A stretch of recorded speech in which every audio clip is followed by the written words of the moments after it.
Hard knocks in the Granite State. Hillary Clinton and Bernie Sanders taking their best shots at the Democratic debate in New Hampshire. I'm Shannon Bream in Washington. Welcome to our special coverage of tonight's face-off. If last night's town hall was a dress rehearsal, tonight's debate was the closing act before New Hampshire voters go to the polls on Tuesday. The candidates gave as good as they got. I'm not making promises that I cannot keep. Well, I haven't quite run for president before. There is no disagreement between us on universal coverage for health care. The disagreement is, where do we start from and where do we end up? Senator Sanders wants us to start all over again. The idea that I would dismantle health care in America while we're waiting to pass a Medicare for all is just not accurate. Secretary Clinton does represent the establishment. I've got to just jump in here because, honestly, Senator Sanders is the only person who I think would characterize me, a woman running to be the first woman president, as exemplifying the establishment. Being part of the establishment is in the last quarter having a super PAC that raised $15 million from Wall Street. Well, I think it's time to end the very artful smear that you and your campaign have been carrying out in recent weeks, and let's talk about the issues. If Hillary Clinton is going to take a bite out of Sanders' double-digit lead in New Hampshire, tonight was the best chance to try to do that.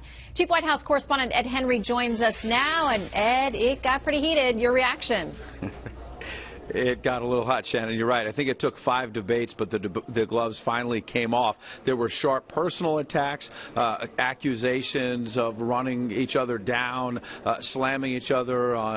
Particularly Hillary Clinton upset that she's being accused of taking Wall Street money and then being in Wall Street's pocket. But I think there were also, beyond the personal attacks, real sharp exchanges on policy differences, health care, guns, Wall Street reform. And what we saw was a Hillary Clinton who was a bit feistier, a bit tougher, because her back's against the wall now. It's sort of a mixed bag for her in the sense that she's no longer sitting back on a big lead because that lead has evaporated. And right now, a new poll came out right before this debate showing that Hillary Clinton is trailing by 20 points here in New Hampshire ahead of Tuesday's primary, and also that Bernie Sanders is now inching ahead of her, raising more money than her in the month of January, $5 million more. And so she was feistier, and there was really a battle for sort of the soul of the Democratic Party between the liberal and moderate wings. Listen to this.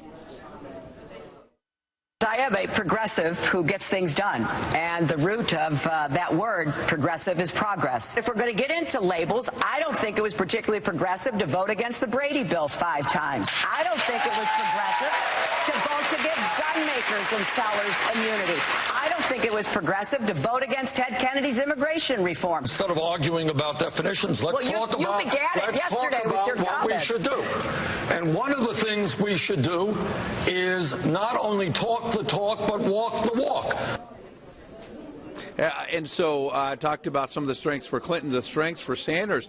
The issues they were fighting about were really his issues, Wall Street reform, the middle class, the ones that he's really spotlighted. So they were sort of playing and fighting it out on his turf. And so I think the very bottom line is that Bernie Sanders continues to sort of set the agenda here. But the question for him moving forward is he's got a big lead here in New Hampshire, as I noted. But beyond New Hampshire, can he win primaries? He came so close in Iowa but fell short. He's setting the agenda. But is he going to start winning? Will he actually win, Shem? Well, interestingly enough, tonight, Mrs. Clinton got asked directly about the emails, about the investigation, about the FBI. How did she handle that? Well, I think that she handled it in a way that's questionable. Think about last night with the forum on CNN about Goldman Sachs and taking $600,000 in speaking income and how she kind of blew that off and paid the price today with a lot of negative headlines. Tonight, it was a pretty bold statement when pressed on whether or not she might be indicted. Could she say, absolutely, that nothing will come of this FBI investigation of her email? Listen to how she answered it, and you have to wonder how the FBI will react to all this. Watch. Are you 100% confident that nothing is going to come of this FBI investigation? I am 100% confident. This is a security review that was requested. It is being carried out. It will be resolved.